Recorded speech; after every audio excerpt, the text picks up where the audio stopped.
All right. Well, everybody, welcome to Atlas Core July 2nd webinar. Arthur, just give me a second. Let me make a few announcements and I'll hand it over to you. Thank you for joining in for the second leg of the July webinar series. And for this presentation, we have Arturo Gonzalez from class 15, who will be presenting on differentiating communities and societies. But right before I introduce Arturo, I will give the mic over to Abby, who has an announcement for the fellow and the alumni community. So over to you.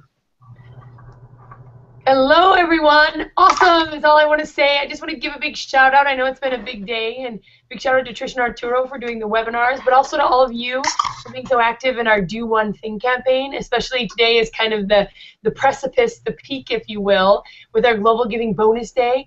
And just to let you know that we already have raised $7,500 from more than 50 donors, which is pretty amazing. It's like an Atlas Core record. So thank you all, and I've gotten a lot of great feedback on all the photos, and it's amazing to see so many fellows and alumni and friends and colleagues involved in the campaign. So I just want to thank you all, and it goes till midnight tonight, so keep on sending out the messages, keep sending the photos, and look forward to the highlights the next coming week. So keep it up. Awesome! Okay, awesome. Thank you, Abby. So what I'm going to do is I'm going to quickly introduce Arturo, and we're going to move right into the presentation because I think we're sort of crunched on time, so I don't want to take up a lot of the time here. So a little bit about Arturo. Arturo is an Atlas Core Fellow from Class 15 Atlas Core Fellow from Monterrey, Mexico, and he's currently serving at Kids Food Basket in Grand Rapids, Michigan. Correct me if I'm wrong there, Arturo. Arturo has 3 years of experience in the nonprofit sector. He earned his MA in International Relations from Macquarie University in Sydney, Australia, where he was awarded the Vice Chancellor's Commendation for Academic Excellence. He received his BA in International Relations from Tecnológico de Monterrey, where he graduated top of his class and received the highest honors for his performance in dramatic arts and social development projects. In 2013, he started Liber Arte, a social development project that stimulates human expressions in teenagers living in vulnerable communities through creative and artistic education. Arturo designed activities and imparted practical and theoretical courses for the program, as well as managing a group of volunteers. His projects emphasize mentoring young people and giving them opportunity to express their own personal story, their feelings, their daily hardships, and providing them with information regarding sexual health, drug addiction, violence, and professional orientation. He has volunteered in 3 different social development programs in Mexico, ranging from rural education strengthening to community values communication in urban environments. So with that introduction, I will hand it over to Arturo. We're very excited about your presentation, and I look forward to what you have to present to us. All right, thank you, Yunus. Hello, everyone. Welcome to the July webinar, round 2. My name is Arturo Gonzalez, as Yunus has already introduced me. And so let's just start right away with our presentation. So what I'm going to talk about is moving from a society to a community. So first of all, are these interchangeable terms? Most of the time we'll hear people use them as if they were synonyms. So most of you can say, duh, it's the same thing, right? But nope, it is not the same. As a matter of fact, let's just start by saying that they go opposite ways. And yeah, so I can see papers being ripped. What is this? Society and community, same thing. But no, let me just argue against this notion. So first off, let me just go with the first difference, which I can harken back to 2011 when I was studying back in Mexico, international relations. There's this document called The Responsibility to Protect. And what it basically means, it was published in 2001, and it became soft law by the UN General Assembly in 2005. So what this document says is basically that the international community has 3 responsibilities. It has the responsibility to prevent, responsibility to protect, and the responsibility to reconstruct. And what do they mean by this? Basically, the responsibility to protect overrides national sovereignty, and it basically says that it is okay to invade another country and do whatever means necessary to prevent humanitarian crisis and mass human rights violations from happening. Now, you might be asking yourself, what does this have to do with nonprofits? And to that, I'll just have to answer, everything. And yes, I can see your faces in DC. Now, let's look at this general concept of the problem tree. Let's see that the tree as a social issue. So as we see, the roots are basically the causes, and the trunk of the tree is the problem itself. And when we look at the branches and the leaves, that's the effect. So what does this have to do with the responsibility to protect?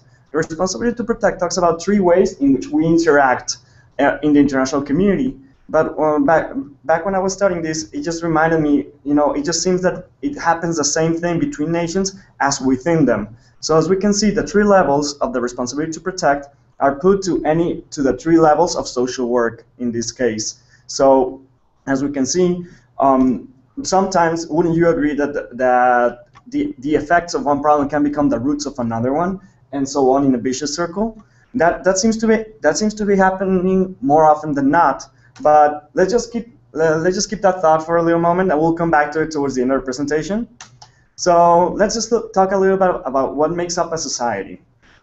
A society values tolerance. And what do we mean by tolerance? Tolerance, in this case, normally we've heard as a good value or a positive value, in the sense that we normally don't stand and think about what it really means. But when I hear tolerance, something I learned from a professor back home, is that tolerance is really the most basic rule of any of human groups interacting. And what does this mean? It just means that tolerance is, I dislike you, it displeases me to be next to you, but I won't kill you because of that.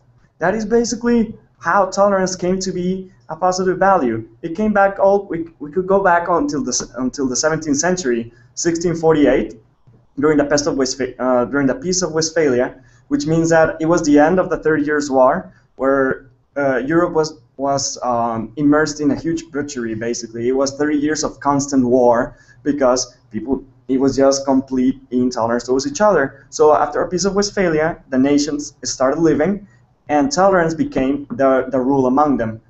Even if I dislike you, I'm not gonna kill you because of it. So it's just the most basic level of coexistence. So in that sense, should we? It just brings up the question: should we be holding tolerance as something that in 2014 that we should be upholding, or should we be looking for a new level of interaction among society? So tolerance brings coexistence. Coexistence is another word that I would like to deconstruct. Coexist means several existences at the same time. So in that sense, we have a group that's living with another group at the same moment, and it just means that they allow each other to live. And this brings the concept of sovereignty. Sovereignty understood as, in the most basic level, as you don't mess with me, I won't mess with you. Basically, just respect my borders, I will respect yours. And this brought me the attention of this picture right here, of this house in the neighborhood, and it has a big sign that warns you against no parking, and it has barbed wire. And it just looks like saying, don't come into my house and we're fine, This is my place, to stay in yours. So what does this lead? It leads to exclusion. Society, what we know as society, is basically a social organization which entails clear differentiation between us and them.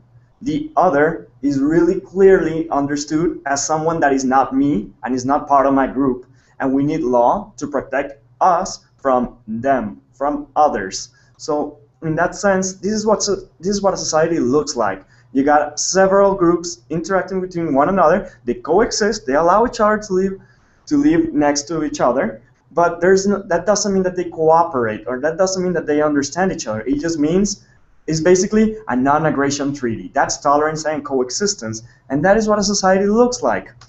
Now, the dynamic here is competition. What does this mean? That competition can either lead to conflict when interests are conflict with one another, or it can be limited cooperation. And limited cooperation, what I mean by this is that I'm going to cooperate with you because I need you. I need you to achieve this goal. I need this certain thing from you. But other than that, if I didn't have this need, we wouldn't have to cooperate. So it is basically a pragmatic approach towards cooperation, and not a true cooperative nature in this relationship. So let me just tell you an example that one of my best friends back home, about 3 days before I jumped on a plane and went to DC for Atlas Corps, I was having dinner with him, and and he's doing medicine. He's studying medicine. He's in his last. He's about to graduate, and he got a lot of money to start doing free cataract surgeries in Monterrey, my hometown. And these free cataract surgeries were meant to be given to people with low socioeconomic in low socioeconomic sectors. So these people wouldn't have the means to be able to access a cataract surgery. So he got about money for about 20 or 30 operations that he could perform on people without a cost. Nothing at all. The only thing he would need is to get the results from the operations. But as soon as he went around neighborhoods, knocking on doors, he had the proper documentation showing his ID, seeing who he was, showing the legitimacy of the project, and people would basically close the door on his face. Even though they were about 80% blind, they would not take the free cataract surgery that they could not afford, because they would entirely distrust somebody who would actually give them something without asking anything from them. So in this sense, they're asking, what is your end game really? There's this suspicion of saying, there's something you want from me and I just can't see it, because there is no such thing as good people doing good things without expecting a reward. So in that sense, that's the dynamic of a society, where everything moves according to interest, and there is no such thing as a free lunch or actual goodwill. So when I saw it and I heard it, the only thing you can think is, this is not the kind of dynamic that leads towards social development or a better livelihood for people. So, but what's the other side of the coin? It's community. Community values understanding. And what does this mean? Contrary to tolerance, understanding does not mean I dislike you and stay away. It means if I dislike you, on the contrary, we should stick together and we should communicate as much as possible so that we can understand each other. So in this sense, it is making those people who you don't like, you're going to keep them close and you're going to try to understand them, and maybe your perspective will change. That's what happens in a community. Now, solidarity is something that happens here. Contrary to establishing walls as society does, solidarity here means that everybody goes out of their way in the better interest of of that group itself. So I'm not acting on my own interest. I act on the interest of the commune, of who we are. So if you're having trouble, it is my trouble too. Even though I'm not living it personally, if a part of my town has gang violence, it is a problem of the whole town, and we cannot just brush it away.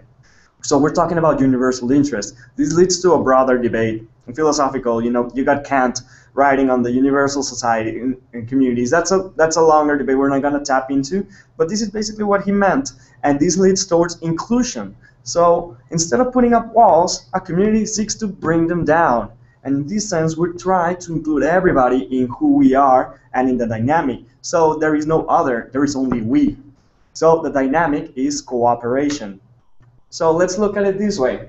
A society basically looks like a chocolate chip cookie. The society itself, I would say, is the bigger circle on the outside, and the smaller circles on the inside are the groups inside this society. You can call them socioeconomic groups, you can call them ethnic groups, you can call them individual families, but everybody has very clear borders of who they are, where they belong, and who the other is. And everything is closely entailed. International society would mean basically this model replicated by any number of countries.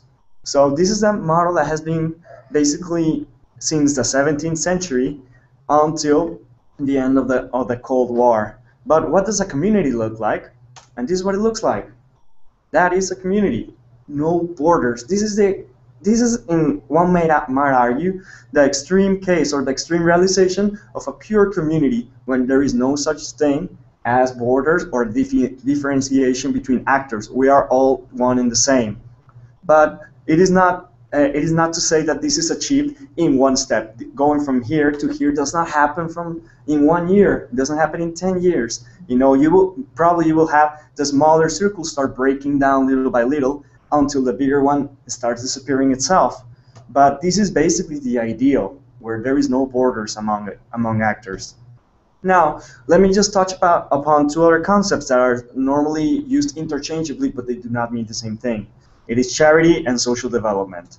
They're not the same, but I'm not saying that they oppose each other. it is. Let's go back now to the tree problem and the responsibility to protect that we had a little bit earlier. So a charity, its main components are material factors. What charities try to do is alleviate pain in a given situation. So we got our tree here, which is our social issue, and what charity does is that it attacks the problem, it reacts, it protects, you know? So if you have gang violence, you're gonna start groups for dealing with teenagers that are starting to go into the gangs. You're gonna have to start spending in police more resources into that so we can keep the gangs in control. And then the effects or the reconstruct is basically trying to alleviate the pain and the damage done by this social problem that we have not solved. So this is basically the role of the charity here. It is mainly material factors, which tend to be costlier than intangible ones. But let's look at this model now. Charity, basically, the dynamic in charity is that it gives it has a giver and it has a receiver, but that's the end of the dynamic. You know, I give, you receive, and those lines that you see, the blue ones, are they mark the end of the interaction. So beneficiary A gets the benefit from the charity, and it stops right there. This beneficiary is not motivated or is not given anything to pay for, to bring it towards a bigger understanding. So this is what happens with charity. Now let's take a look at social development. The main component are intangible factors, of which the king is education. So basically what you do with social development is that you get the roots of the problem, the real causes. So if you never prevent, you're always going to react. And if you always react, you're always going to have to reconstruct. And that entails pain, money, and resources that could be better allocated into advancing into a community rather than perpetuating our societal dynamic.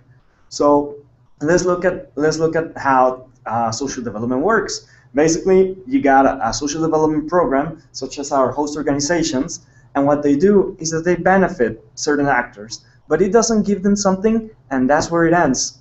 What we do is that these beneficiaries become actors themselves, and a chain reaction starts. So as more people get hit or get benefited by our nonprofit, the more people are going to carry on its work, because it is not just about giving something, a material thing that's going to cure a pain or a need. It is about actually transforming the way our beneficiaries look at their society and try to bring it into a community, because they are convinced entirely that there is a better way to interact among one another. So in that case, after a long chain of reactions, we're going to end up with social transformation.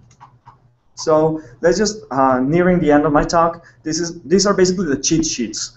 Or basically, we got the verses between all of these factors that we've been talking side by side. So let's take a look at them again. Society values tolerance, while community values understanding. As you can see, they are, as we have understood them right now, something I would invite you after this talk is always be very critical when somebody talks about tolerance, particularly when they're talking about social development. Be very careful when they say tolerance, because tolerance is basically applauding a community, a group of people for being tolerant. Is like applauding somebody for inventing a tool to make fire. It had a historical context where it was needed, but right now we're way beyond that, and we should be achieving way beyond tolerance. Coexistence, we have different beings interacting with one another, and in community we just have existence. There's no such thing as us and them living in harmony. It's just us. Now, sovereignty, again, is about putting walls and non-intervention. This is me, this is where I live, that is you, that is where you live, don't mess with me, I won't mess with you. And in community, it's solidarity, which means there's no walls among us. There's this feeling that the community must work for their neighbors. So society, what happens is competition, cooperation when it's necessary, and conflict when it arises. But in community, it's all about cooperation. I'm not saying that it's conflict, that it doesn't have any sort of conflict, but the main dynamic is cooperation. Once again, it's us and them, whereas in community is we. Now, the cheat sheet for charity and social development. In charity, the value is compassion.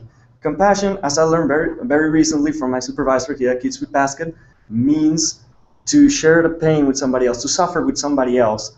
But to me, before hearing this, compassion means basically a differentiation, because it means compassion can only be exercised by somebody in a higher stand than somebody else. You can only be compassionate to people who are basically, let me say this bluntly, below you, and it can only be exercised by people who are above. So it gives me this idea that there is differentiation among people when we value compassion. So we have givers and receivers. And this is a unidirectional relationship, because the giver gives, the receiver receives, and that's it. They're not even asked what they need or not. I just give it to you because I know better than you, because I'm compassionate towards you. So in this case, social reality remains the same, just with a little less pain. It is anesthetized, it is numbed by the work of a charity. And please, I don't want to get this idea that I'm bashing charity work, because it is not the case. I believe charity is very important, because it is prevention work cannot be done if we have a problem that's exploding. We need reaction. That's where charity comes in most of the time. But what I'm saying is that we cannot advance our societies into communities if we just follow charity work. We must do social development, which values justice. In this sense, there is no differentiation among people. We just mean that basically we don't have people are not receiving and just giving. There is only us. There's a multi-directional dialogue between the people who conform the community. And now social reality transforms into a new and more just version of itself. So the conclusion of this talk is, at the beginning it might have looked, like I said, that society and community are opposing terms and going completely the opposite way. But let's just rephrase that. Society, I see it as one step before community. I see it as a historical pattern, as a stage that we must follow, because we cannot be a community if we have not been through a society. So how are we going to do this? Social development. That's what's going to carry us. Charity is going to perpetuate what we're having right now. It is just putting out the fire. But if we want to actually change, we need social development projects and nonprofit work. But society is not going to move itself.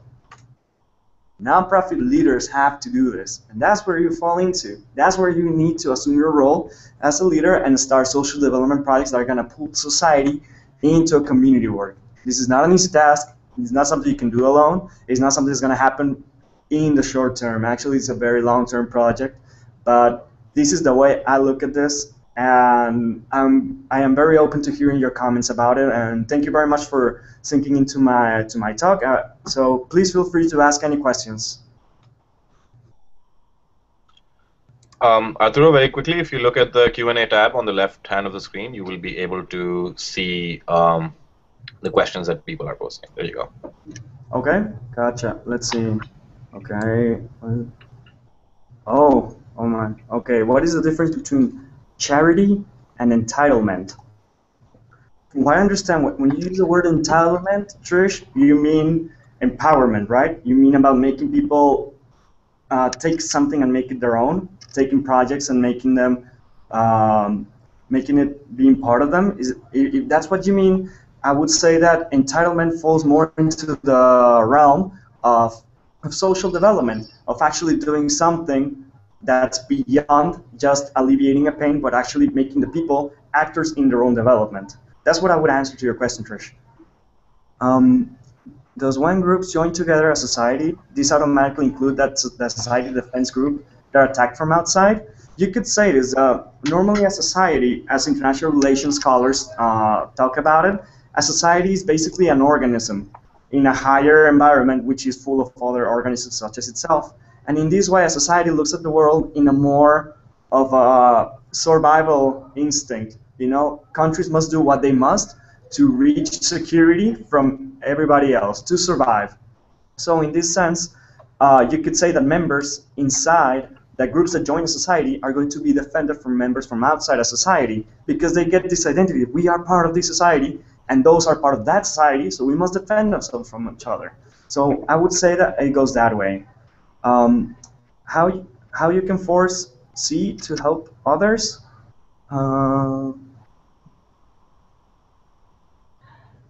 Oh, you mean C as in community? how you can foresee to help others. I don't think it's something about forcing. If you're forcing people to help others, I don't think we're living in a community, because a community relies on a really internal. These values have been internalized. They have been become part of the identity of the people. That's why this is so hard. And you might have groups inside a society that behave like a community, but that doesn't mean that they are forced to help others. I think if you have that situation, then you're in the way to get to a community. But I don't think forcing other groups, societal groups, to help others is going to make it. I think it's more about education and convincing. And can a group inside a society have members they are outside society, or does that lead to destruction? Okay. I think. I don't think it would lead to destruction necessarily. I actually think the other way. I think that a group inside a society, bringing people from outside, is only going to help break down these walls. And Atlas Core is a perfect example of this. That you have people from all over the world coming in to these nonprofits in the U.S. And it doesn't mean, some people might be scared, like, oh, you're bringing somebody from outside. Aren't they going to be able to see all your faults? You're going to become a witness. They're going to pull it out.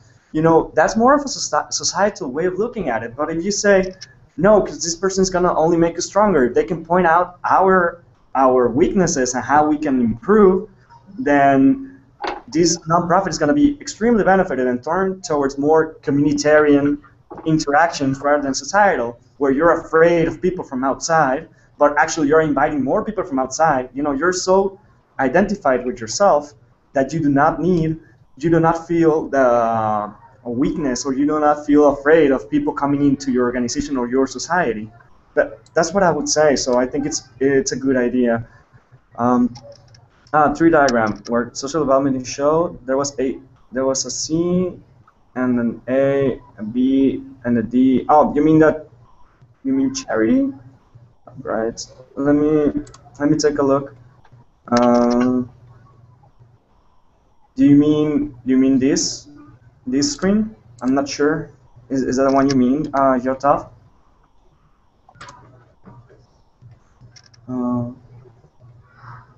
What's the tree?